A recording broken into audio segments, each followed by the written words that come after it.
वही लेबनान पर जारी इजरायली सेना के हमले के बीच ईरान ने इजरायल की तरफ बड़ा हमला किया है और ईरान ने दावा किया कि इजरायल पर एक साथ कई मिसाइलों और ड्रोन से तबाही मचाई है। यह हमला लेबनान पर जारी अटैक का पलटवार है और इतना ही नहीं, ईरान ने यह चेतावनी भी दी है कि अगर वक्त रहते इजरायल ने अपने हमले बंद नहीं किए तो इससे भी बड़ा अटैक किया जाएगा। फिलहाल ये दो तस्वीरें आपको दिखा रहे हैं।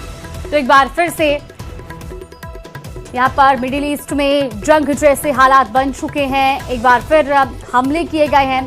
इजरायल के शहरों पर मिसाइल और ड्रोन अटैक की तस्वीरें आपको दिखा रहे हैं। इजरायली सैन्य ठिकानों को भी निशाना बनाया गया है।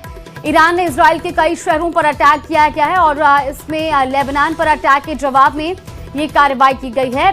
तो ये बड़ी खबर आपको बता रहे हैं। इजरायल के शहरों पर मिसाइल और ड्रोन से अटैक की कुछ तस्वीरें भी आपको टीवी स्क्रीन पर दिखा रहे हैं। ये दो तस्वीरें हैं जहां इजरायली सैन्य ठिकानों को भी निशाना बनाया गया है, कई शहरों पर अटैक किया है।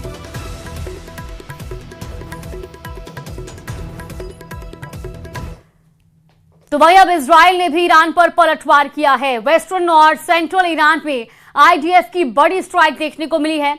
ट्रंप के मना करने के बावजूद इजरायल ने यह हमला किया है।